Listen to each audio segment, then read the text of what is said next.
Welcome back. To Marriage Beyond the Veil. Mm-hmm. So it's a Sunday, and we just changed the clocks. Fall back. Yes, daylight saving time. So it's saving time. Right, not an S on savings. It's saving time. I don't know how it's saving time because it only makes me tired.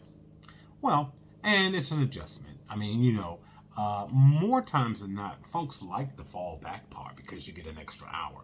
It's the spring forward part where you lose your hour. Mm-hmm. Well, and I didn't really gain an hour because I still woke up my regular time. It just said the clock said 4 o'clock instead of 5. Well, true, but during the course of the day and the course of time, your mind will get acclimated to this is not the 5 o'clock you're looking for. It's a Jedi mind trick. Yeah, so it's like 5 o'clock and it's like 6 o'clock. So, but disruptions, and that's what I want to talk about today. Disruptions in a relationship.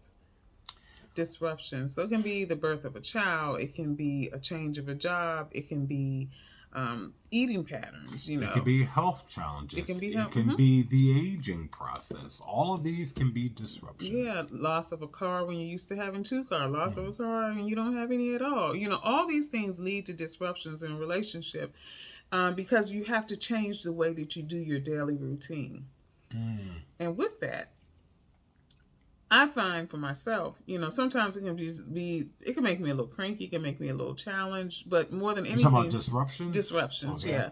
But what I do realize is that I've had to adjust, and you have to adjust to disruptions quickly. So like I don't have the saying, okay, well I can take a week to get used to daylight saving time because I have to go to work tomorrow.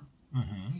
And that's really most disruptions are. They're not something that you can sort of drag out and you got to act immediately. But you will get acclimated to it because we always do. We do. Right? Mm-hmm. And like I said, I think most folks appreciate the fallback because you actually, quote unquote, gain an hour.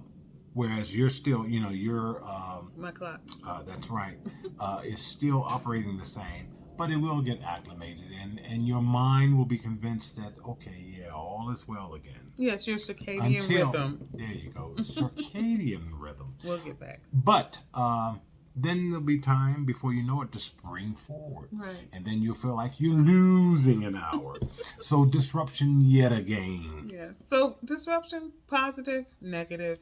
There's a good side to this. The kids won't have to get up and go to school or get up in the morning. It won't be dark, and I won't be driving in the dark all the way. But when I come home in the evening, it will be darker. Yeah. Yeah. So positives, negatives, plus, minus. Well, and as you stated, though, disruptions are not necessarily always a negative. No, they're not.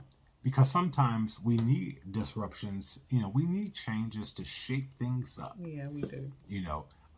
We can get really routine or in mundane things, and a disruption is something new, different, exciting.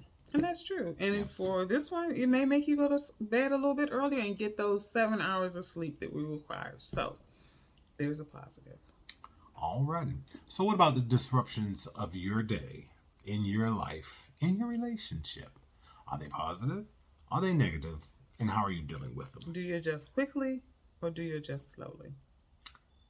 I've made the adjustment. I enjoy that extra hour, unlike some people. Until tomorrow, if the Lord says the same. Have a good evening.